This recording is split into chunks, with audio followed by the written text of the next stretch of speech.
preparo desta noite.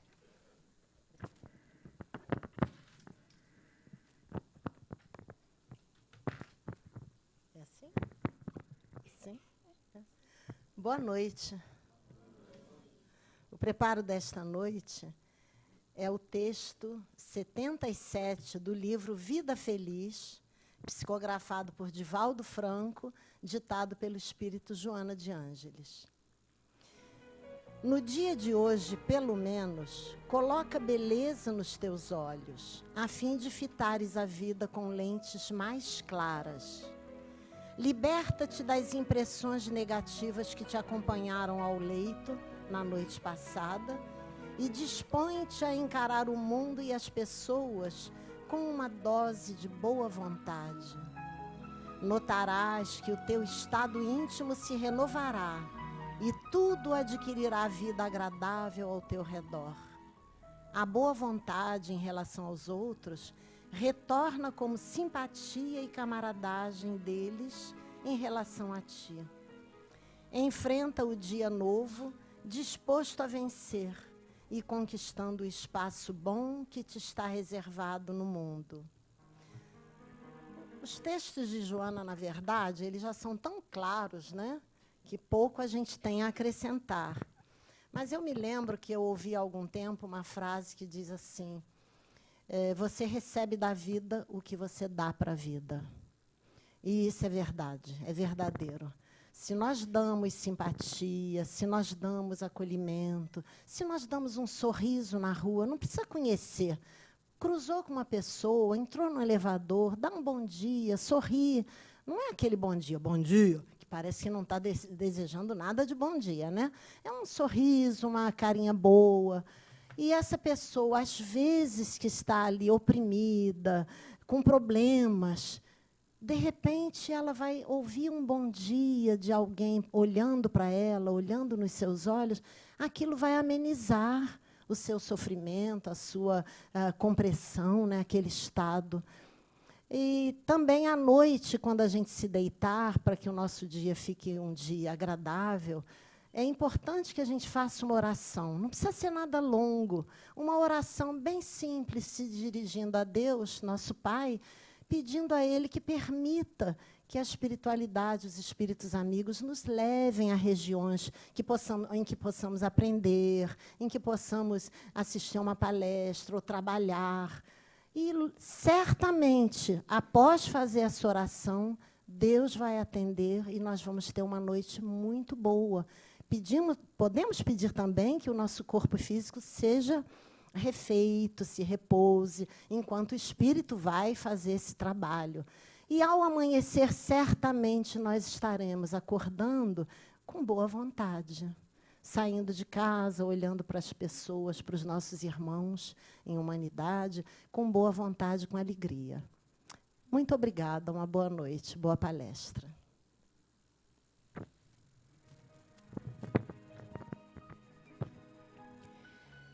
Então, vamos, neste momento, elevar os nossos pensamentos a Deus, nosso Pai de amor e bondade, ao nosso Mestre Jesus, o nosso orientador maior, nosso grande amigo, e pedir que nos envolva a todos neste momento, nos sensibilizando a alma para que possamos estar receptivos aos estudos que nos serão trazidos na noite de hoje.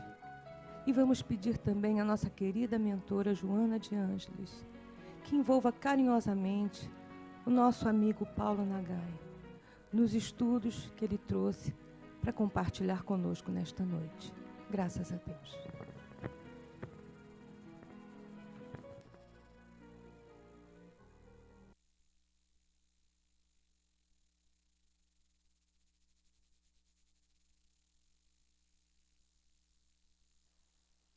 Boa noite.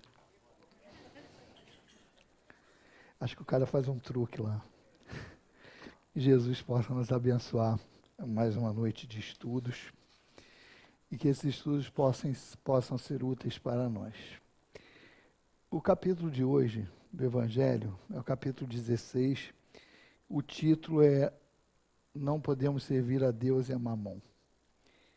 E o tema de hoje para nós é emprego da riqueza. São 3 itens que estão nas instruções dos Espíritos com esse título. São 3 pequenas instruções. E quem puder se interessar pelo assunto, é bom dar uma lida no capítulo, que tem umas orientações assim excelentes. Nós vamos tentar, no tempo que nós temos aqui, levar assim para o lado mais prático possível, para que nós possamos aprender o que os Espíritos querem falar para nós a respeito do tema. Quando se fala do emprego da riqueza, e um item anterior a esse aqui, ele trata da a verdadeira riqueza, é o título. E é muito importante que a gente pegue essa interpretação dos Espíritos do que seja a verdadeira riqueza, para que a gente parta daí para fazer os nossos raciocínios. A verdadeira riqueza, segundo os Espíritos, é aquela em que nós, para conseguirmos, nós não tivemos que passar por cima de ninguém. Assim, que não tenha tido prejuízo a ninguém para que nós tenhamos conseguido isso. Só que isso aí ainda está num nível muito de entendimento material. Então a pessoa deferir que, se eu trabalhei honestamente, se eu não fiz nenhum mal a ninguém e a riqueza foi fruto do meu trabalho, ela é minha. Tá certo isso? É o que todo mundo vai falar. Se eu conseguir, pelo meu trabalho, não prejudiquei a ninguém, ela é minha, eu faço com o dinheiro o que eu quiser. Errado. Isso está certo pela visão materialista. Pela visão que não pode ser até alguém que não seja espírita, tem até o direito de pensar assim. Nós espíritas não. Por quê? Porque exatamente quando nós falamos da riqueza, nós temos que entender que ela é uma prova.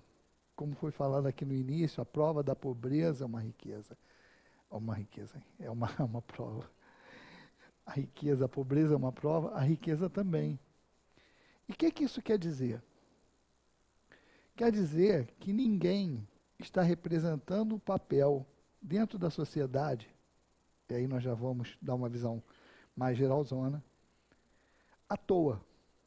Nós estamos representando o papel que nós necessitamos para progredir como espíritos. Isso quer dizer o seguinte: se eu vou nascer numa determinada condição social, eu nasci não para sofrer.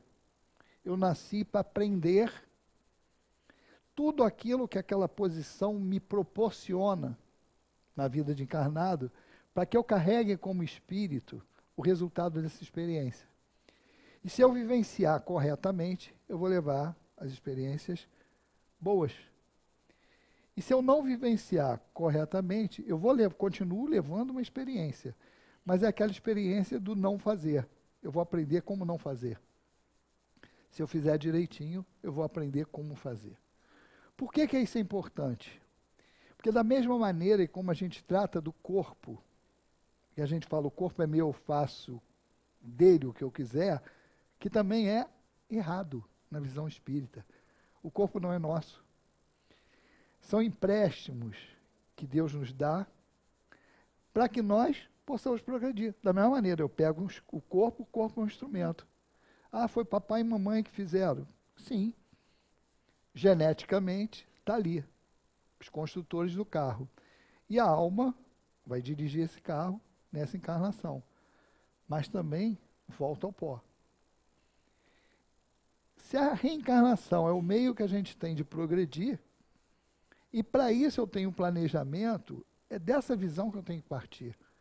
O corpo que eu recebo, as condições reencarnatórias, que país que eu nasci, quais as condições, qual a família que vai me receber, quem eu vou receber para montar minha família. São cenários que são previamente planejados. Então nós podemos entender assim, o cenário que eu vou viver está planejado. Se há algum determinismo, é nesse planejamento ligado à vida material. Agora, em todo o resto, e planejamento a gente tem que entender, planejamento é uma ideia, intenção de. Completar o planejamento, fazer com que ele se materialize é outra coisa. Então, aquele planejamento, quando a gente fala assim, da vida material, realmente isso é determinismo. Porque eu só encarno, se tiver alguém para me receber. Tem as exceções, mas vamos deixar as exceções para lá, que são aqueles mergulhos que o próprio plano espiritual inferior pode fazer nas ligações fortuitas e jogar um espírito ali. Mesmo assim, não é derrogação da lei, porque tem cabimento aquilo ali, a lei de atração fez com que aquilo ali ocorresse. Então, não tem derrogação da lei. Mas não é essa regra mais geral que tem um planejamento de um determinado nível de espírito para diante, tem esse planejamento. Então, muda totalmente de figura quando eu falo assim, bom, se eu nasci no país que era necessário, eu nasci aqui no Brasil justamente para quê? Porque a experiência que nós precisamos como espíritos é essa que nós estamos passando agora. Nós não precisamos ainda de ter terremoto, de ter furacão. O nosso furacão e o nosso terremoto têm outros nomes. E são representados por letrinhas, poucas, no máximo mais 4, 5. Assim, é a nossa experiência e a gente não pode reclamar dela. Porque eu não estou aqui porque alguém pegou um dadinho e falou assim, pô, onde a gente vai botar esses caras aqui? Vamos ver. Ah, bota esse povo todo aqui lá no Brasil. Ah, lá no Rio de Janeiro. Não é assim que funciona. Tem toda uma necessidade. Então, nós estamos no lugar que nós precisamos. Primeira coisa para entender. E valorizar isso. Valorizar isso. Porque nós começamos o nosso erro sendo aquele cabrito que berra. E qualquer prova que a gente esteja passando, a característica para o bom aproveitamento é não blasfemar. Isso seria a palavra técnica, blasfemar. Eu estou falando que o bom cabrito não berra. Então, se a gente tem essa consciência que eu estou no lugar certo, na hora exata, eu tenho que encarar isso como algo que eu tenho que passar. E ao invés de eu me fazer de vítima e ficar reclamando e botando a culpa em todo mundo, eu tenho que prestar atenção no nosso modelo, que é Jesus, que já falou assim, ó, a ninguém é dado um fardo maior do que você pode carregar. Então, antes de começar a berrar e falar, ninguém me ama, ninguém me quer, não aguento, tem que pensar nisso. Esse fardo é o nosso. Ninguém carrega a cruz do outro, nem maior nem menor. A gente pode dar uma mãozinha, ajudar, dar uma água, mas não tem por que eu carregar a cruz do outro, estou carregando a minha. Ajudo a todos os outros a carregarem a dele, mas não tem como trocar de cruz. As malas que eu tenho para carregar são aquelas que estão lá em casa. E na casa de qualquer um. No trabalho de qualquer um. Na convivência, no centro com qualquer um. São as pessoas que estão ali. Que estão fazendo o meu círculo, que eu atraio e que fazem parte do meu cenário. Para me expor as experiências que eu necessito. Então, esse é o primeiro ponto. Entender que eu estou no cenário. Se eu estou no cenário, eu tenho um papel. E eu estou representando que papel? O papel que eu necessito nessa encarnação. Ele pode ser encarando a prova da pobreza ou da riqueza. No caso de hoje, nós estamos falando da prova da riqueza. Então, entender que isso não é meu, é um empréstimo. Quando o Espírito fala que, ao retornar ao plano espiritual, ele vai falar assim, olha, que fizeste dos bens que te confiei, mordomo infiel. Essa poderosa fonte de boas obras, tu a empregaste apenas para a tua satisfação pessoal. É a cobrança que vão fazer em algo que nos emprestaram. Como nos emprestam o corpo para nós evoluirmos. Tanto que se eu desdenhar o meu corpo, eu estou indo contra a lei. O não matarás é não matarás, ponto. É não matarás qualquer um. Eu não posso matar você, eu não posso matar nem a mim mesmo. Contra a lei. Porque é exatamente um empréstimo. Toma isso aqui, esses são os instrumentos para você progredir. Então, as condições de vida que eu tenho são proporcionadas por esse planejamento. Então, se eu venho lá na condição de pouca situação monetária, numa classe social X ou Y, é aquilo ali que eu tenho que vivenciar.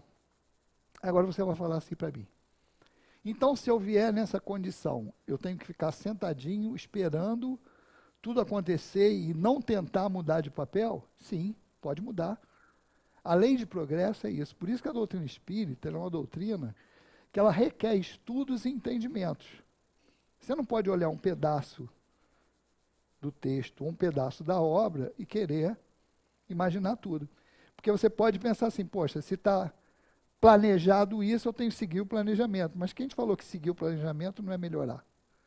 Quem tiver essa ideia tem que ler a lei do progresso. Quer ver? A lei do progresso é isso. Ó. Eu parto do ponto X, mas nada me impede que eu possa andar várias casas. E o que eu vou andar? O que me é permitido dentro das condições de progresso que eu posso ter. Então, nesse caso, o céu é o limite, porque vai depender do meu esforço. O que tiver dentro da lei é lícito. E quando você fala que a lei de progresso impulsiona, ela impulsiona em todas as situações, principalmente nas condições de dificuldade. Se nós olharmos, nós falamos em terremoto, furacão, esses países que estão expostos a isso, o que os espíritos falam para a gente? Ah, são leis da natureza.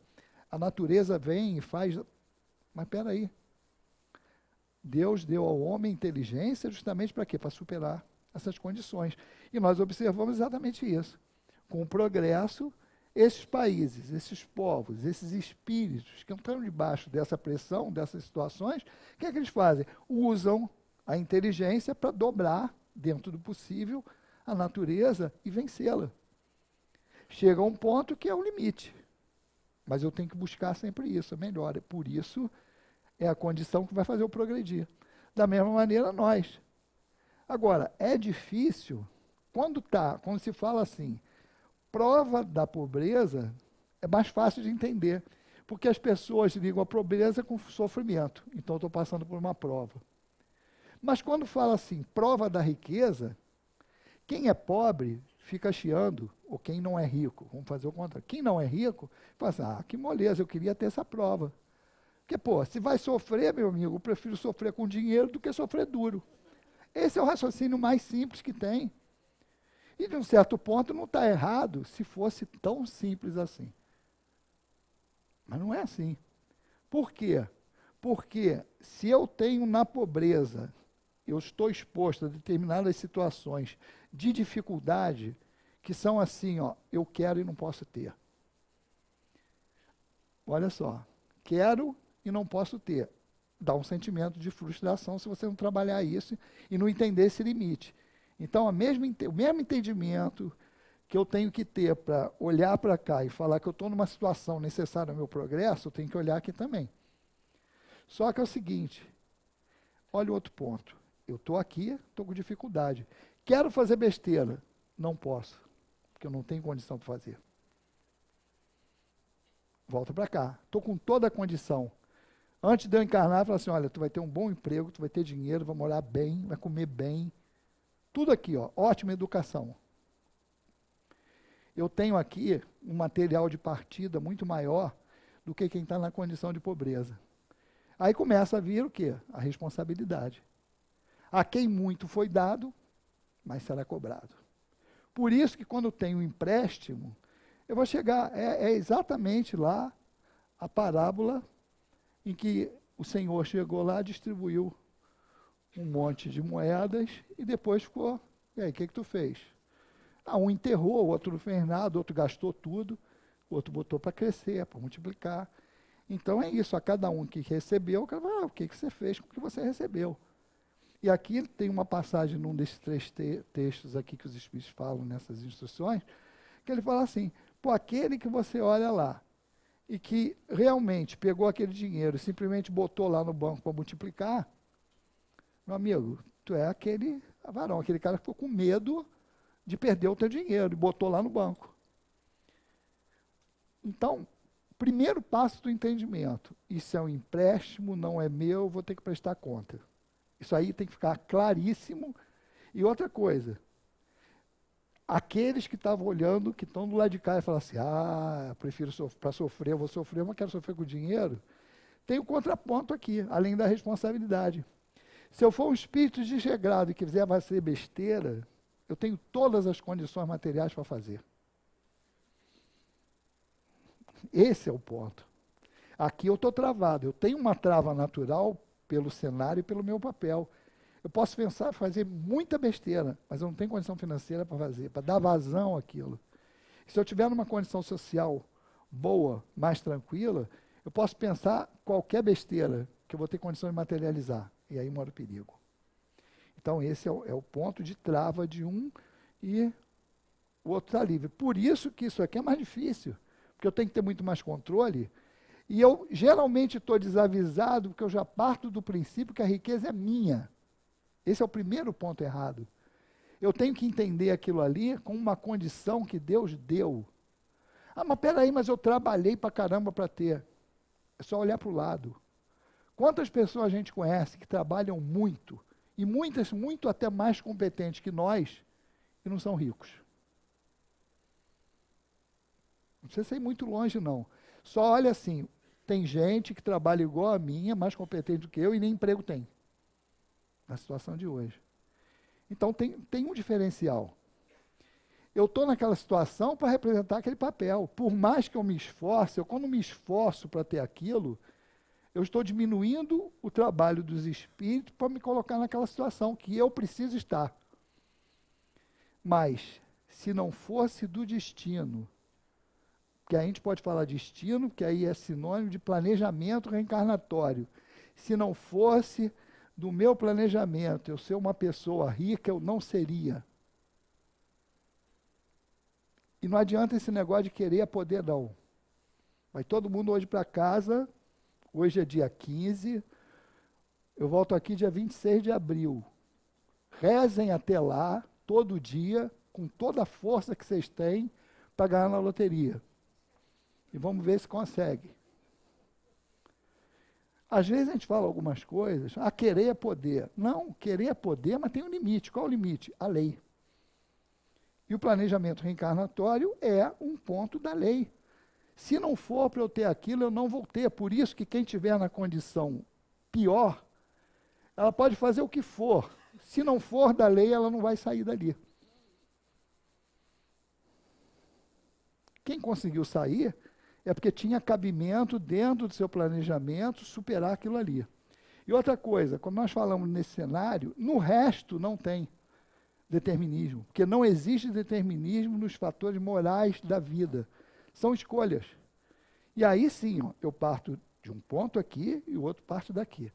As escolhas que eu fizer vai ser determinante para o resto da história. Porque o planejamento continua sendo aquele, mas quantos de nós se afasta do planejamento? Quando se fala assim, conheça-te a ti mesmo, medita mais, pensa, na verdade, a nossa busca durante a encarnação é entender o nosso papel. Que papel que eu tenho que representar? Para onde que eu tenho que ir? Porque tem pessoas, e ele fala nisso aqui, para conquistar a riqueza, as pessoas atropelam qualquer um. Tem pessoas que perdem a família para ter o bem-estar material.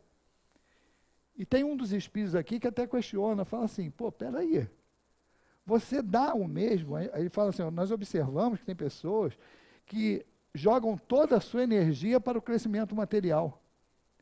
Vão ali com um ímpeto danado, mas que, por outro lado, não dão 10% desse tempo para o aperfeiçoamento moral.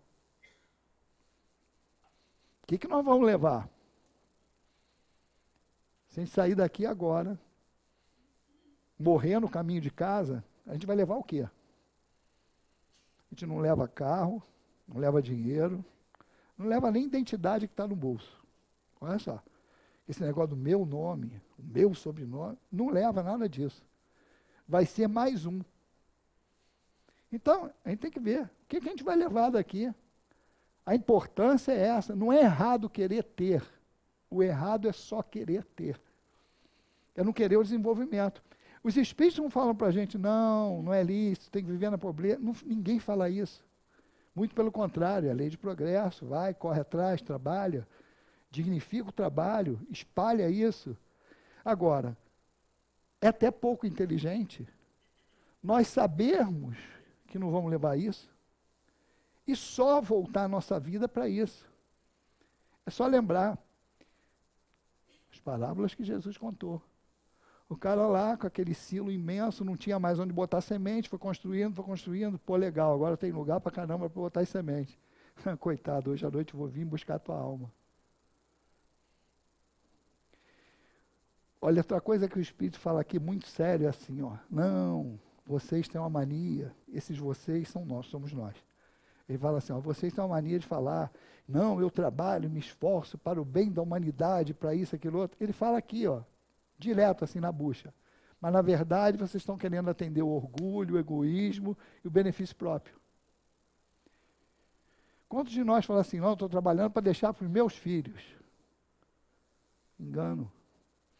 Se não for da lei, você pode fazer o que quiser, nossos filhos não vão receber. Isso quer dizer que eu não tenho que trabalhar e tentar deixar alguma coisa para meu filho? Não, não quer dizer isso. Quer dizer o seguinte, olha, não dá a isso uma importância maior do que ela tem, porque não depende da gente. Não depende de nós isso. Isso que a gente tem que entender.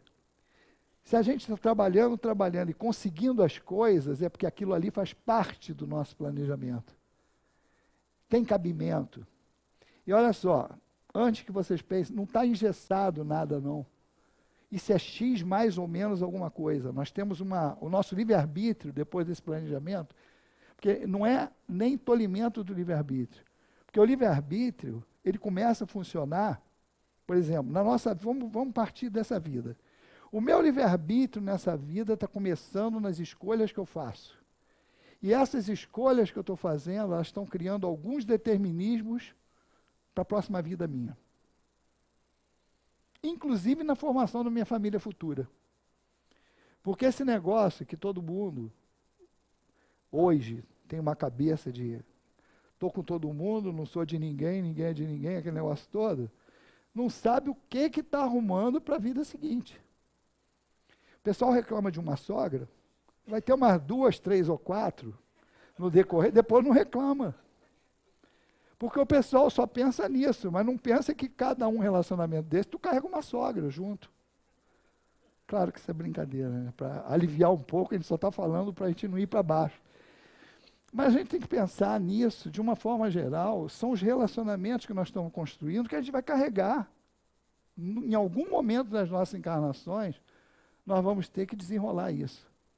Então tem que ter uma visão de responsabilidade danada do que a gente está fazendo. Então essas escolhas, elas passam a ser determinismo pelos laços que eu criei, sejam bons ou ruins.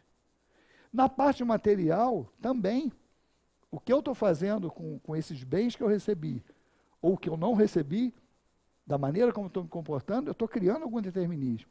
Eu desencarno. Eu desencarno, alguém vai me chamar lá num canto, depois do momento de perturbação passar. Vem cá, Paulo, olha só. Vamos ver aqui o que tu fez. O que tu programou para fazer e o que tu conseguiu fazer. O que tu programou para fazer? Isso. O que você fez? Isso. Aí a gente já toma um susto.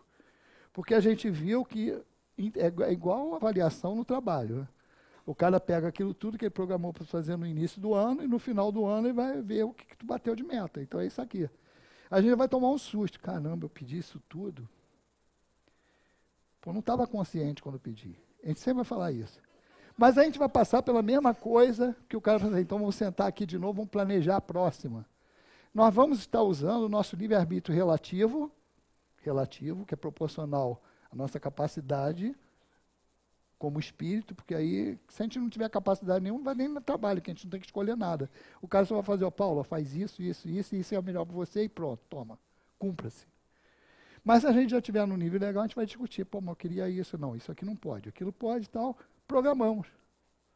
Já usei meu livre-arbítrio lá. Reencarno novamente. Venho com aquele planejamento, esquecimento do passado, eu vou ter ideia como espírito para ir buscando aquilo, que é exatamente eu me direcionando. Se a gente for pensar, ó, um teste vocacional é justamente o que a gente faz. Nós estamos fazendo como espíritos uma busca, e ali um troço até anímico, para tentar perceber para onde eu vou. Porque é isso, é você entender qual é o meu papel. É como se você estivesse perguntando assim, pô, vou ver, deixa eu pensar aqui, vou responder esse negócio, vai direcionar qual é o papel que eu quis representar e que eu preciso. E você vai. Às vezes a gente quer sair pelas influências da vida material, mas sempre a gente vai ser empurrado para aquele local. Exemplos. O pessoal que mora em Minas, Aquele pessoal que vai sempre para os Estados Unidos.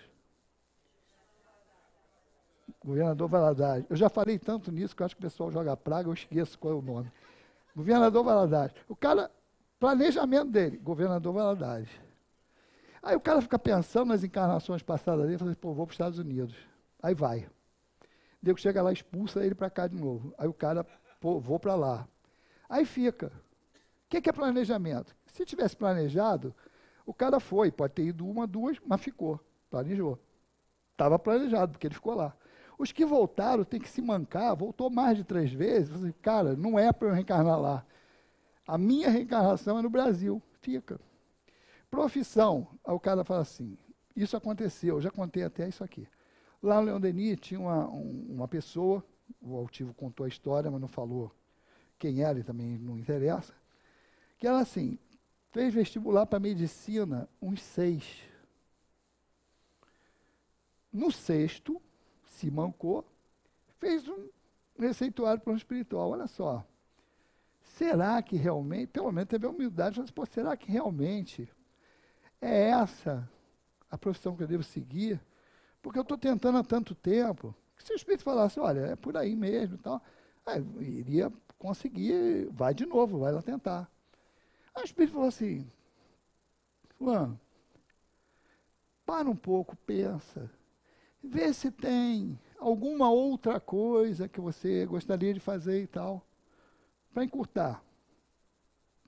Fez odontologia, foi excelente dentista. Então, olha só, escutou o passarinho cantar, não sabia que era onde. Vai ser doutor, mas ele pensou que era doutor do corpo, mas era doutor do dente. Ele desviou um pouco. Teve um excelente desempenho. Então, é um desvio, porque às vezes, hoje em dia, tem acontecido muito isso, porque nós observamos as pessoas com o olho no lado material, aproveitando a característica talvez da família, eu conheço casos assim, porque o pai é médico, vamos ser médico. E na primeira oportunidade que teve, ó, saiu e se deu bem em outra profissão. Quer dizer, se tenta, por uma influência material, você não seguir a tua intuição, que seria exatamente você pescar o teu planejamento. Então, é um desvio que você escolheu, vamos dizer assim. Então, se você descobre que você está no caminho certo, porque geralmente é o quê? Você vem com algo que você gosta de fazer. E tem pessoas que quando observam outra coisa, assim, por exemplo, professor.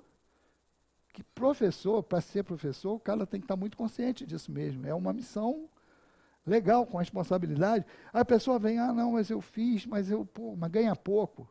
Mas aí arrumou e começou a dar aula. Aquilo é uma cachaça. Ela quer sair dali, mas por objetivos materiais. Tenta ir, daqui a pouco está aqui de novo. Então tem profissões que as pessoas tentam sair e retornam. O que isso quer significar? Que é ali que é o lugar dela. Entende? Tem que ter um equilíbrio entre, não é entender que é um determinismo, que é uma caixa fechada, mas é tentar fazer o que o coração manda. Quando você começa a decidir com os parâmetros materiais influenciando, aí o negócio pega.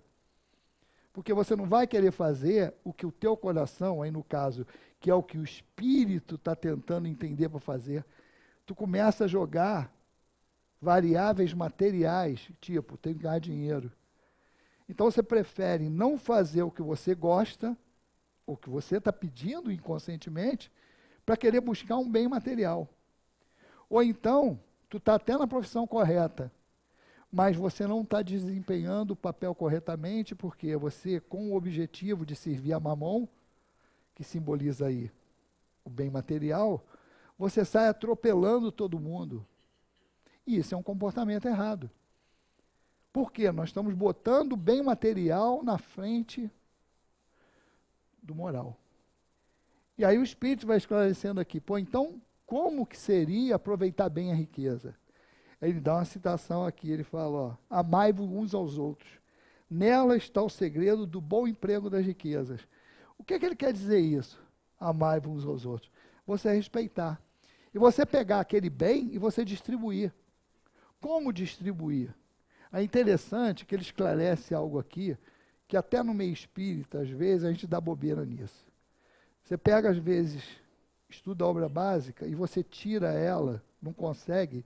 O certo é você pegar, entender o contexto que ela estava na época que ela estava. E se você precisar, você atualizar algumas situações. Não o conceito, mas a aplicação. E ele aqui fala, ó, Jesus falava muito de esmola na época, porque ainda não tinha o emprego, o trabalho gerado pelas artes, pela ciência, por outras áreas de desenvolvimento. Então, quando se falava caridade, se falava muito em dar o que o outro não tinha. Quando você traz para hoje, isso é que o Espírito faz. Ele atualizou o entendimento daquilo ali, não mudou o conceito.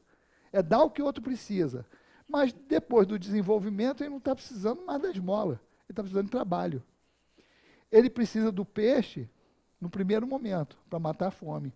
Mas para você libertar ele e não criar uma dependência, o que ele tem que fazer? Ensinar a pescar. Então, quando ele fala assim, distribuir a riqueza, não é você sair aqui jogando dinheiro para todo mundo, porque você é mole se você está fazendo isso do que sobra. Então, faz um esforço. Dá condições dos outros crescerem. Então, o que seria isso de uma maneira mais prática? Ao invés de eu ficar fazendo com que o dinheiro ali, por si só, numa aplicação financeira, isso aí tem que ter muito cuidado para falar, porque às vezes isso está gerando várias outras coisas também. Mas assim, é você, ao invés de paralisar aquilo, você arrumar alguma maneira de que a aplicação daquele dinheiro esteja gerando benefício para muita gente. Então, se você multiplicar, dá o trabalho. Cria condições de trabalho para os outros. Porque evita daquele negócio que os espíritos sempre falam. Às vezes a esmola ofende. Porque ela é dada muito mais com a intenção de se livrar do outro do que propriamente ajudar o outro. Porque é diferente de quando você busca uma situação de penúria ou de necessidade e você vai tentar atenuar aquilo. Quando aquela situação aparece e você, para se livrar dela, toma. E os espíritos sempre alertam para nós. Às vezes, ele pode até estar precisando daquela ajuda material. Mas se ela for regada, mas vem cá, você está bem? Você tem condições de fazer mais alguma coisa? Posso te ajudar em mais alguma coisa? Ou simplesmente pô, boa noite, tudo bem? Ou fazer, que é a melhor maneira de doar, é como os espíritos falam, é você fazer aquilo sem que a pessoa sinta que ela está recebendo a esmola. Do que você dar uma esmola, que a maioria das vezes humilha. E a pessoa só faz aquilo porque realmente está precisando. Senão não faria. E às vezes nem por si, às vezes pelos filhos que estão passando fome em casa. Então é uma maneira de se fazer o bem, que é até algo mais produtivo, porque você faz o que a lei faz com a gente. Cada um ter o mérito. Ninguém ganha de graça. Nós não ganhamos progresso de graça, nós não ganhamos virtude de graça. Deus dá oportunidade. E tem uma pergunta assim, mas por que não criou todo mundo perfeito? Exatamente porque cada um tem um mérito do progresso. Nós não recebemos nada de graça. Nós recebemos condições e ajuda para cumprir aquele papel da maneira adequada e ter como resultado daquilo o progresso. E um outro negócio interessante, para a gente fechar, quando você fala do bom uso da riqueza, que é você procurar expandir aquilo ali, os espíritos também falam assim, olha, não é ilícito você querer juntar, crescer, mas ele fala assim, ó, faça isso em conjunto. Porque uma coisa é diferente, eu quero para mim. Outra coisa fala assim, eu quero para nós. Trabalhar para que, por exemplo, fazer isso em família, fazer isso em grupo. Os espíritos falam isso, que é um sentido de conjunto. É um sentido de você buscar o crescimento conjunto. E você vê, você pode olhar aí, de vez em quando surgem esses grupos assim, que se juntam, vão fazer por agricultura, vão fazer isso, fazem juntos, cooperativas, que é um sinal para quê? Vamos crescer todo mundo junto. E não egoisticamente, eu quero para mim. Porque aí eu crio um monopólio, eu mando, aí o resto da história a gente já sabe. E outra coisa, fazer com outra riqueza que a gente costuma esconder, que é a riqueza da inteligência. Que ele fala aqui, olha, tem outra riqueza que a gente costuma também não distribuir, que é a riqueza da inteligência. Então, passar para o outro tudo aquilo, e a gente vê, quando eu estou falando riqueza da inteligência, não pense assim em algo intelectual, o cara assim, não, pensa nas coisas mínimas em que a gente vê acontecer nos ambientes de trabalho da gente. Gente escondendo o jogo de solução de algumas coisas para manter o poder e achando que isso vai lhe garantir o emprego. Pleno engano. É muito pelo contrário. Eu, quando trabalhava em indústria e dava uns treinamentos, a gente começava a fazer uma técnicazinha assim, troço besta, mas justamente para mostrar na prática que o cara tinha. Pegava, começava a dar para ele, toma aqui, ó. Começava das coisas pequenas, tudo que tinha ali para usar no treinamento, apagador, pincel atômico, tudo. Quando o cara estava com a mão cheia, falava assim, pô, agora eu quero te dar o computador, tu tem como segurar? Não. Exatamente isso que acontece com vocês. A gente falava para eles, ó, já vi várias vezes surgir uma vaga para uma promoção e o cara falou assim, ó, tem uma vaga tal, preciso de um cara assim, eu queria o fulano. Aí o chefe dele falou assim, não, fulano não pode sair do meu setor. Porque só ele sabe fazer o trabalho. Segurou tanto tudo, que queriam dar uma coisa melhor para ele, o próprio chefe não deixou ele ir. Por quê? Retenção de conhecimento. Se ele tivesse agido corretamente, ensinar para todo mundo o que sabe, tem que ter esse desprendimento, é a mesma coisa. Vamos junto. Todo mundo junto, conheço? Toma, vai. Ele estaria livre para voar. Ele se pegou aquilo tudo, não pôde voar quando podia. Teve a condição e não foi. E outra coisa, que as pessoas ficam inseguras. Em qualquer situação de trabalho, a informação material não é o que pesa. O diferencial é você. É a tua capacidade de análise, a tua inteligência, você é único. Material, se fosse esse conhecimento de você dizer o que é isso, qualquer um entra na internet hoje, pega informação sobre o que quiser. O que a gente sabe, até coisa que a gente não sabe que tem. Está tudo lá. Então não é esse que é o diferencial é o teu comportamento. A tua maneira de raciocinar, de analisar aquilo ali, o teu parâmetro. Ou seja, você como espírito. Aquelas informações são instrumentos. Não adianta você dar pérola a porco. Acho que isso resume. Né? Então, essas instruções são instruções que às vezes a gente não entende.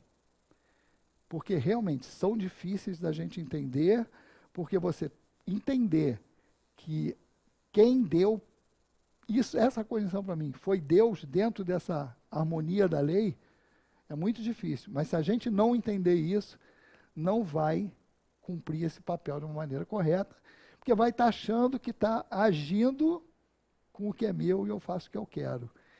E aí, meu amigo, quando chegar, depois do desencarne, e for cobrado, o que você fez com os bens que eu te dei? A gente vai perguntar, ué, que bens? Você não me deu nada? E aí, o resto da história a gente vai descobrindo como é que vai acontecer para cada um de nós. Que Jesus nos abençoe.